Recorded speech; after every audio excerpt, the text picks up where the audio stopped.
قرآن مقدس میں جس طرح 7 آسمان کا ذکر ہے، اسی طرح 7 زمین کا بھی ذکر ہے۔ قرآن مجید کا اعلان ہے اللہ ہی نے 7 آسمان اور اسی طرح 7 زمین کو بھی بنایا۔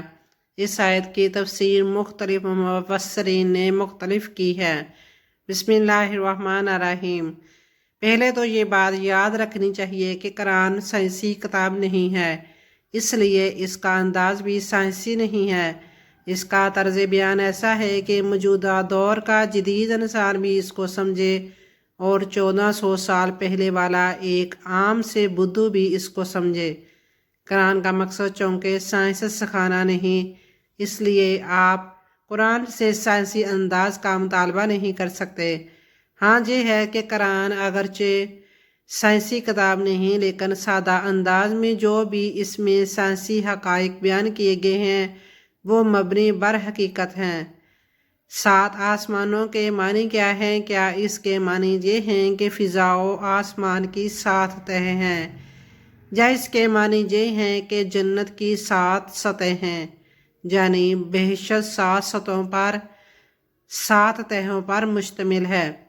یہ سوال کیا جاتا ہے کہ قرآن مجید میں بیان ہوئے 7 آسمانوں کے کیا معنی ہیں اور 7 زمینوں کا کیا مطلب ہے؟ آسمانوں اور کہکشاؤں کے بارے میں سائنسی لحاظ سے پائے جانے والے لمحات کے پیش نظر قرآن مجید میں بیان کیے گئے 7 آسمانوں کے بارے میں قطعی طور پر کوئی نظریات پیش نہیں کیا جا سکتا، بلکہ اس سلسلے میں اعتماد و گمان کی صورت میں چند نظریے پیش کیے جا سکتے ہیں، لیکن اس میں مستقل غافل نہیں رہنا چاہیے کہ قرآن کا مقصد انسان کی معنی تربیت و ہدایت ہے، اور قرآن مجید کا 7 آسمانوں اور زمین، سورج اور زمین کی حرکت وغیرہ کے بارے میں اشارہ ان کی حقیقت کے علاوہ خداوند تعالیٰ کی لفافی قدرت کی نشاندہی اور خدا کو پہچاننے کی راہ ہموار کرنا اور خلقت کے بارے میں تفکر اور تدبر کرنے کے لیے انہیں آمادہ کرنا ہے۔ قرآن مجید میں جس طرح 7 آسمانوں کا ذکر ہے، اس طرح 7 زمین کا بھی ذکر ہے۔ قرآن مجید کا اعلان ہے اللہ ہی نے 7 آسمانوں اور اسی طرح 7 زمینوں کو بھی بنایا۔ اس آیت کی تفسیر ملاحظہ کیجئے۔ کنز الایمان کے حاشیے پر تفسیر نور العرفان مفتی احمد یار خان فرماتے ہیں معلوم ہوا کہ زمینیں 7 ہیں، جا تو 7 ولایتیں ہیں جنہیں حقلین کہا جاتا ہے، جا 7 طبقے ہیں، لیکن چونکہ یہ تمام طبقے مٹی کے ہیں اور ایک دوسرے سے ملے ہوئے ہیں، اس لیے قرآن مجید میں عرش کو واحد فرمایا جاتا ہے۔ آسمان مختلف چیزوں کے ہیں اور ایک دوسرے سے دور، لہذا انہیں سماوات جمع فرمایا جاتا ہے۔ تفسیر القرآن کے حاشیے پر حافظ عتیق الرحمن فرماتے ہیں لوحی طور پر یہ سما اور عرض آسمائے نسوی ہے، یعنی بلندی کا نام، سمائے پستی کا نام۔ عرض گویا اس لحاظ سے پہلا آسمان دوسرے آسمان کے لحاظ سے عرض ہوا، عرض یعنی زمین ہوا۔ اسی طرح 7 آسمانوں کی طرح زمینیں بھی 7 ہی ہیں۔ دوسرا مفہوم یہی ہو سکتا ہے کہ ہماری زمین جیسی اور بھی زمینیں ہوں اور وہاں کی کسی جاندار کی مخلوق کی آبادی بھی ہو۔ جدید سائنسی تحقیقات میں ایسے کئی سیاروں کا سراغ لگایا گیا ہے جہاں کئی حالات ہمارے زمین جیسے ہیں اور جہاں جاندار مخلوق کے پائے جانے کا امکان بھی ہے۔ مفتی محمد شفیع فرماتے ہیں اس آیت سے اتنی بات تو واضح طور پر ثابت ہے کہ جس طرح آسمان 7 ہیں ایسی ہی زمینیں بھی 7 ہیں۔ اس لیے اس کی صورت یہ ہے کہ بس اس پر ایمان لائے اور یقین کرے زمینیں بھی آسمانوں کی طرح 7 ہی ہیں اور سب کو اللہ تعالیٰ نے اپنی قدرت کاملہ سے پیدا فرمایا ہے۔ مطلب یہ ہے کہ جس کے متعدد آسمان اس نے بنائے ہیں ویسی ہی متعدد زمینیں بھی بنائی ہیں، اور زمین کی قسم سے کا مطلب ہے کہ جس طرح یہ زمین جس پر انسان رہتے ہیں